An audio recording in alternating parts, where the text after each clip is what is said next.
أعوذ بالله من الشيطان الرجيم بسم الله الرحمن الرحيم رب زدني علما اللهم نبئني بحقيقة الأشياء إلهكم إله واحد لا إله إلا هو الرحمن الرحيم لا حول ولا قوة إلا بالله۔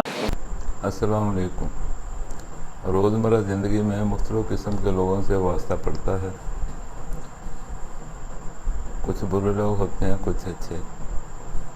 برے لوگوں میں کچھ لوگ صرف برے ہوتے ہیں اور کچھ کمینے۔ اسی طرح صحت کے مسائل سے روزانہ ہی واسطہ پڑتا ہے۔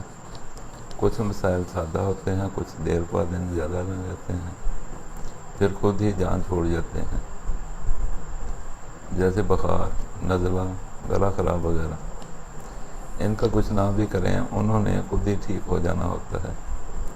ان کے علاج کے لیے معالجین صرف اتنا کرتے ہیں کہ جتنے دن اس تکلیف میں رہنا ہے وہ وقت سہولت سے گزر جائے، لیکن کچھ تکلیف پیچیدہ ہوتی ہیں، جسم کے نظام میں خرابی آ جاتی ہے۔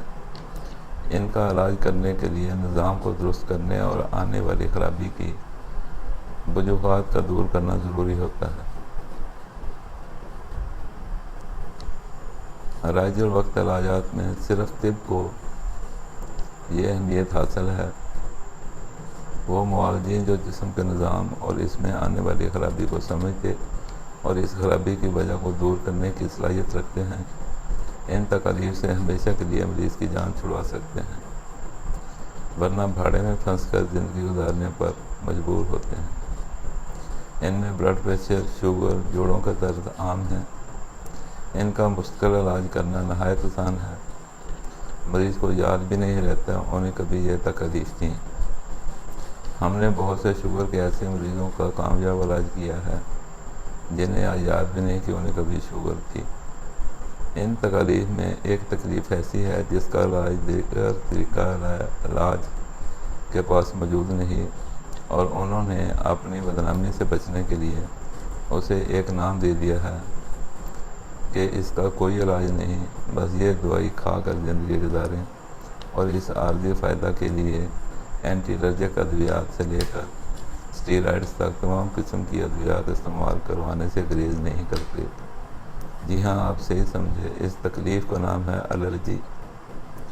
علامات کے لحاظ سے انہیں مختلف نام دے دیے گئے ہیں۔ کسی کو ڈسٹ الرجی، کسی کو پولن الرجی، کسی کو فوڈ الرجی ہے، کسی کو اسکن الرجی، کسی کو چھینکیں آتی ہیں، کسی کو الرجی کا استعمال ڈکلیئر کر دیا جاتا ہے، لیکن علاج سب کا وہی اینٹی الرجک سے اسٹیرائڈز تک سب کچھ استعمال کروایا جاتا ہے، لیکن سوائے ناکامی کے کچھ ہاتھ نہیں آتا۔ یہ نہ تو کوئی مرض ہے، نہ ایسا مسئلہ کہ حل ہی نہ ہو سکے، صرف اصول علاج آنا چاہیے۔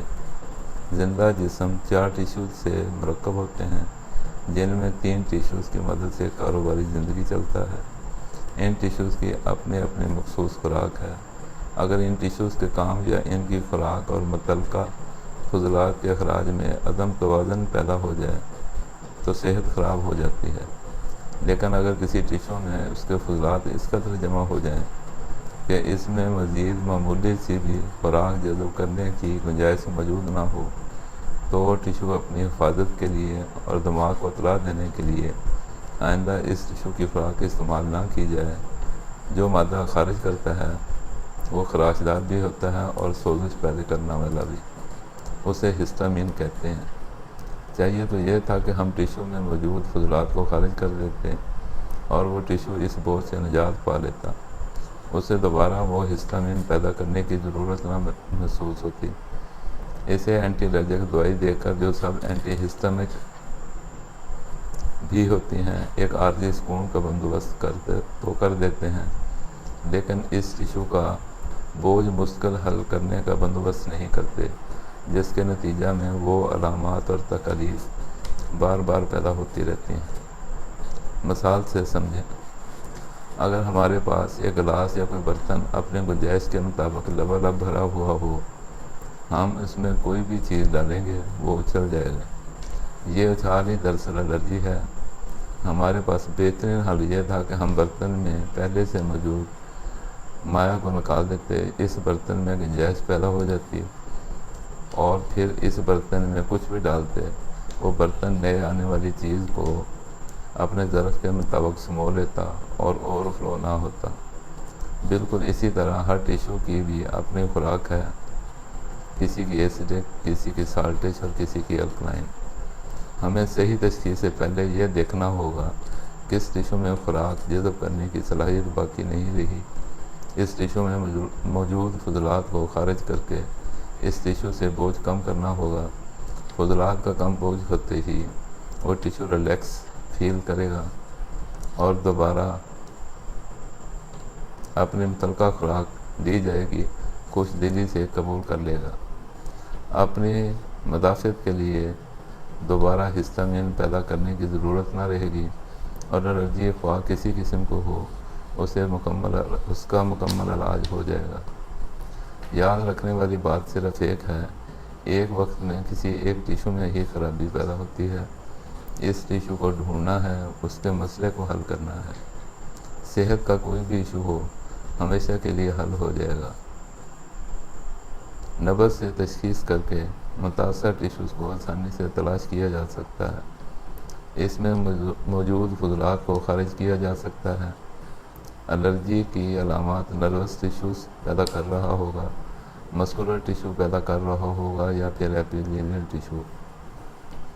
وجوہات جسم کے کسی حصہ میں پیدا ہو سکتی ہیں، لیکن وجوہات صرف یہ 3 ہی ہوں گی۔